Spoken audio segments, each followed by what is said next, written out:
Lorena Martínez Mier y esta es mi seña. Soy gerente de proyectos del Departamento de Artes de British Council y coordinadora nacional de Equidad, Diversidad e Inclusión. Y a continuación haré una breve audiodescripción de mi persona. Soy una mujer de 40 años con el cabello largo, negro, con canas. Tengo una camisa de manga sin mangas con un estampado. Y estoy sentada en una habitación donde al fondo ven un fondo blanco. Con esta audiodescripción me gustaría invitarlos a entrar al ecosistema de arte y discapacidad y un poco del trabajo que hace British Council en este campo. Pero antes de hablar del movimiento de arte y discapacidad del ecosistema y su impacto, haré una breve pausa para poner un piso común en relación a la discapacidad y cómo me relaciono yo con este movimiento. Se estima que en el mundo existen más de 1.000 millones de personas que tienen alguna forma de discapacidad, es decir, un 15% del total de la población. En otras palabras, es la población minoritaria más grande del planeta. Para la discapacidad existen varios modelos de cómo se identifica, un modelo médico, caritativo, tradicional. Por ejemplo, en el modelo médico, la discapacidad se trata como una enfermedad, es decir, algo está mal y yo lo puedo curar. En el modelo caritativo implica que no tenemos las mismas condiciones o nivel y hay que ayudarlos, porque las personas con discapacidad solitas no pueden. Estos modelos son antiguos e incorrectos y la comunidad con discapacidad lo considera ofensivos. Se ha evolucionado y actualmente se usa el modelo definido por las Naciones Unidas y muchas organizaciones llamado el modelo social. El modelo social considera que la gente tiene distintos impedimentos, pero su discapacidad surge por la sociedad, por las barreras estructurales, económicas, culturales o de actitud que como sociedad le imponemos. Y las dos claves de esta definición son justamente eso, impedimentos y discapacidad. Los impedimentos son estas limitaciones funcionales, físicas, sensoriales, mentales, visibles o invisibles también. No es solamente una silla de ruedas o un bastón o una lengua de señas, ¿no? También hablamos de dolor crónico, de neurodiversidad o las personas que llegan a la tercera edad. Y discapacidad se refiere a esta pérdida o limitación de oportunidades para formar parte de la sociedad al mismo nivel que otros. Y esta pérdida de limitación surge debido a las barreras sociales o ambientales. Es decir, la discapacidad es algo que se impone sobre nuestros impedimentos, a participar en una forma en la que somos innecesariamente aislados y excluidos. Es decir, las personas con discapacidad son, por lo tanto, un grupo oprimido de la sociedad. La definición de discapacidad, según la Convención de las Naciones Unidas sobre los derechos de las personas con discapacidad de 2006, es la siguiente. Las personas con discapacidad incluyen aquellas que tienen un impedimento físico, mental, intelectual o sensorial a largo plazo, que en interacción con varias barreras puede limitar su participación plena y efectiva de manera equitativa. Todo este rollo es porque es necesario poner este piso para que podamos platicar de arte y discapacidad y de cómo es un motor de innovación desde los derechos humanos, desde una visión de derechos y de equidad. Y la parte central del movimiento de arte y discapacidad está relacionado con estos derechos, con los derechos de las personas con discapacidad. Recordemos que el arte es político, en el sentido que en todo cuanto hacemos o dejamos de hacer tiene una consecuencia. Un artista habla de lo que le preocupa, lo que le mueve, lo que le interesa compartir y lo que quiere cambiar también. Es por eso que es una relación natural un movimiento artístico con una carga sociopolítica de activismo, como es el movimiento de arte y discapacidad. Y ya que hablamos de derechos, me gustaría hacer dos breves apuntes con relación a los derechos de las personas con discapacidad. El primero es la Convención Internacional sobre los Derechos de las Personas con Discapacidad, que es el tratado internacional donde se reconoce y manifiesta lo que estos derechos significan específicamente para las personas con discapacidad. La convención fue adoptada el 13 de diciembre de 2006 y ratificada por México 2 años más tarde, el 17 de enero de 2008. Y en el caso de México tenemos la Constitución Política de los Estados Unidos Mexicanos, donde en su artículo primero establece que todas las personas gozarán de los derechos humanos reconocidos en ella y en los tratados internacionales en los que el Estado mexicano se encuentra adherido. Es así como también existe la Ley General para la Inclusión de las Personas con Discapacidad de 2011. Me gusta mencionar esto siempre porque es importante que entendamos y que hablemos de obligaciones y responsabilidades del Estado y de la sociedad por derribar las barreras de exclusión. Es algo que debemos de hacer, es algo que estamos obligados. Entonces, teniendo esta base ahora sí de lo que es un modelo social, de las obligaciones y responsabilidades tanto del Estado como de la sociedad, hablemos de qué es el movimiento de arte y discapacidad. El movimiento de arte y discapacidad nace en el Reino Unido en la década de los 70 y culmina con la legislación de los derechos de las personas con discapacidad en 1995, el Disability Discrimination Act. Históricamente, Reino Unido ha liderado el rubro de las organizaciones artísticas que son dirigidas por personas con discapacidad y que han logrado cimentar comunidades organizadas y pujantes dentro de la esfera cultural. El British Council, donde yo trabajo, la Organización del Reino Unido para las Relaciones Culturales y las Oportunidades Educativas, pues obviamente aporta este movimiento. Nosotros somos una organización que está comprometida con la equidad, la diversidad y la inclusión. Son nuestros valores y nuestra columna vertebral. Y es por eso que nuestro trabajo es fundamental en el Departamento de Artes en el movimiento. Y hacemos esto no solamente porque el Reino Unido sea una de las referencias, sino porque estamos convencidos de la importancia del arte como una de las más poderosas herramientas para el cambio social, donde reconocemos que a los artistas e impulsamos de manera activa la creación de medidas que propicien el acceso y el disfrute de la cultura de la diversidad de las personas que deseen participar en ello. A través de nuestro programa Arte y Discapacidad, visibilizamos, compartimos buenas prácticas, conectamos programas y proyectos entre México y Reino Unido para acompañar a los artistas con discapacidad mexicanos y apoyarlos en el desarrollo de su actividad y también generación de nuevas audiencias. Es decir, que nosotros como espectadores podamos disfrutar de lo que los artistas producen y consumir estos productos culturales. Y entonces, continúo, ¿no? El ecosistema de este movimiento, ¿a qué se refiere? Pues nos referimos a todas las prácticas que desarrollan los artistas con discapacidad. Y retomo lo que mencioné anteriormente de la relación entre el arte y el activismo. Los artistas pues son seres que cuestionan constantemente, que están buscando, explorando y que no se quedan quietos, no nos quedamos quietos. Para los artistas con discapacidad, ellos logran construir su identidad a través de su obra. Y es en este ecosistema en particular también donde se expanden en un espacio que no está diseñado para ellos. Entonces esto convierte en su obra en proyectos personales porque es la necesidad de hacerse y hacerlos visibles. Así que las prácticas del movimiento de arte y discapacidad pueden o no abordar la experiencia de vivir con alguna discapacidad. Lo que sí es un hecho es que como todo en el arte, existe un contexto, un entorno, y eso se ve plasmado en la obra.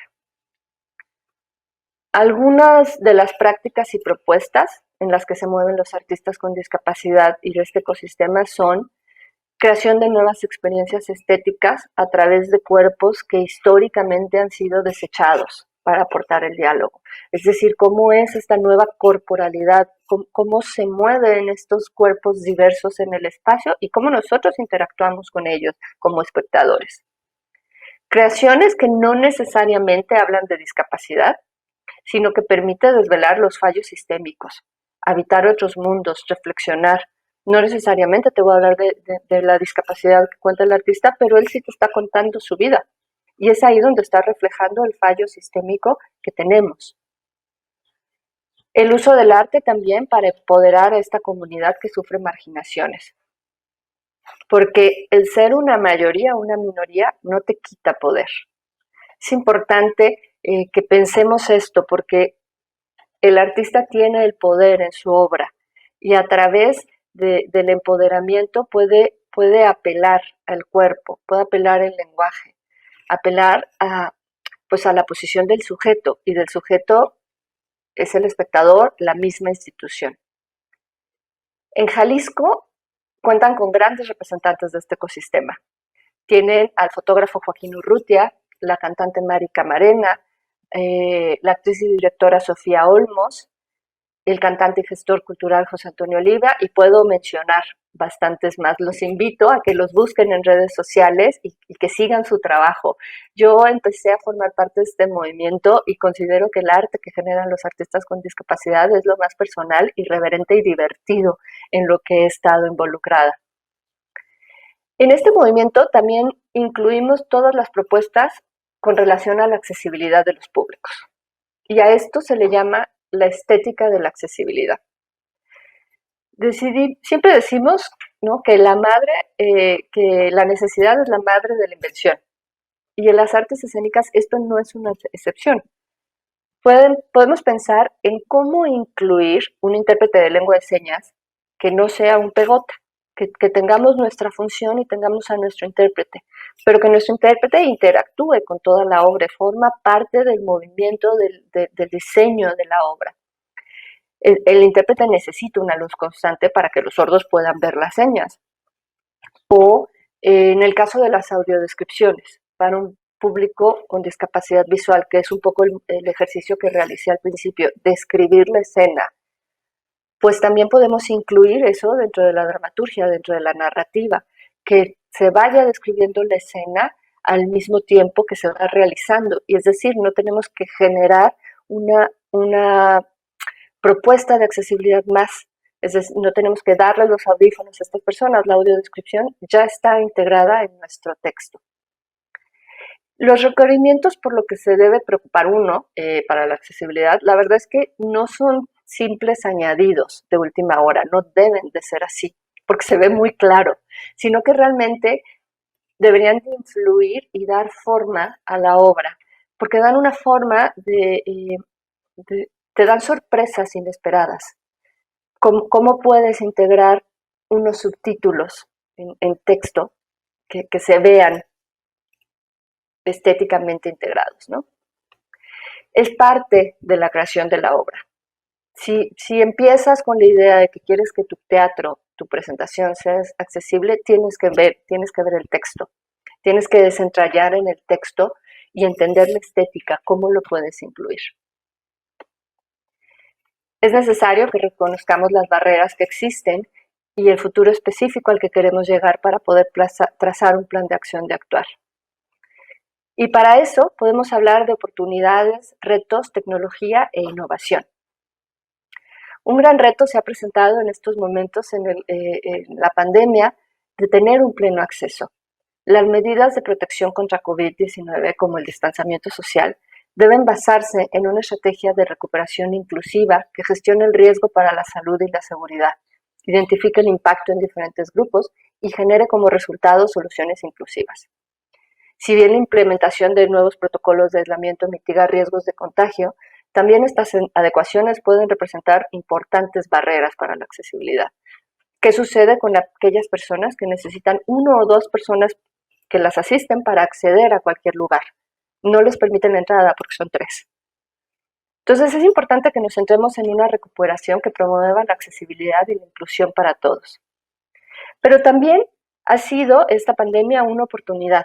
El uso de tecnología digital de las diferentes plataformas donde nos conectamos, que tiene desarrollados estos requerimientos de accesibilidad, como la opción de tener varios intérpretes de lengua de señas, los subtítulos escritos, la voz, interpretación en voz en diferentes idiomas.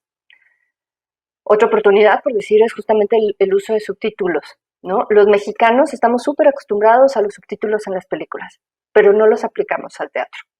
Y los subtítulos sirven a muchísimas personas. Aquellos que el español no es su primera lengua. En México hay 69 lenguas oficiales con más de 28 millones de usuarios. La gente de la tercera edad que no oye bien. O en el caso de la ópera. A mí me sucede que cuando están cantando en la ópera, aún en español, hay veces que se me dificulta entenderlo. Si a esto le agregamos la capa de la estética de la accesibilidad, donde podríamos poner los subtítulos de una manera mucho más creativa, que sean parte de la obra, le da un valor añadido. Otra oportunidad de innovación es el ejemplo de las funciones relajadas. Las funciones relajadas son funciones que brindan la oportunidad de asistir al teatro a aquel público que se siente incómodo en la etiqueta del teatro y en este ambiente tradicional, donde tenemos que estar callados. Entonces, personas con autismo, síndrome de Down o trastornos sensoriales pueden beneficiarse de un ambiente más amigable, donde se está permitido el que nos levantemos, el que hablemos, el que hagamos ruido. La base de las funciones relajadas es proveer una estructura y metodología para adaptar puestas en escena y generar nuevas propuestas con estos valores de inclusión. Son funciones, como dije, donde el público se puede mover, puede hacer sonidos, no hay cambios bruscos de la iluminación y tampoco se está completamente a oscuro. Este concepto se está expandiendo también en esta nueva realidad. Nos estamos expandiendo a relajar el espacio digital. ¿Cómo son estas interacciones digitales donde tenemos esta etiqueta de que no suceda nada atrás, que no pasa nada atrás para que se vea que estamos bien? Pues si pasa, se saluda a la persona que pasa, estamos todos en nuestras casas. La tecnología también es vital. Existen dispositivos que mejoran la experiencia escénica. Existen anteojos o gafas inteligentes con subtítulos integrados donde se proyectan en las micas los subtítulos de la obra. Hay un chaleco de vibración que se usa como caja de resonancia y permite a los sordos sentir la vibración de la música en conciertos. En British Council México hemos trabajado con Cultura Jalisco para crear diferentes eventos, experiencias y espacios accesibles. Para el Simposium de Trazando Posibilidades, que tuvo lugar en Guadalajara en 2019, se hicieron adaptaciones de accesibilidad al Teatro Degollado. Les invito a ver la rampa de acceso con un barandal y pintura delimitante. O los baños. Sé que esto puede sonar muy raro, pero no tienen una idea lo difícil que son unos baños accesibles. Entonces yo los invito a los baños del Teatro Degollado, del Teatro Alarife, porque fueron todo un tema. O la rampa de acceso al edificio Arronis. Se cambió la rampa de acceso para tener una pendiente adecuada para los usuarios de silla de ruedas y que no sintieran que estaban escalando el Everest cada vez que querían acceder. Y en este nuevo entorno digital también hemos colaborado en otros programas con Cultura Jalisco, como fue Innovación para la Cultura, donde realizamos una convocatoria con lenguaje inclusivo y formatos accesibles para que se pudiera acceder a esta propuesta de diferentes maneras. Existía un archivo de audio para aquellos que prefieren escucharlo, un documento de texto para los lectores de pantalla, videos en lengua de señas mexicana para la población señante y otras opciones para recibir la información y asegurar una plena participación de todos los involucrados, invitar a todos a sentarse a la mesa, darles ese espacio. Y bueno, pues espero que estos ejemplos les abrieran un poco el apetito para conocer este ecosistema y también para intentar proponer. Me gustaría cerrar preguntándoles, ¿ustedes cómo creen que se puede innovar en el movimiento de arte y discapacidad?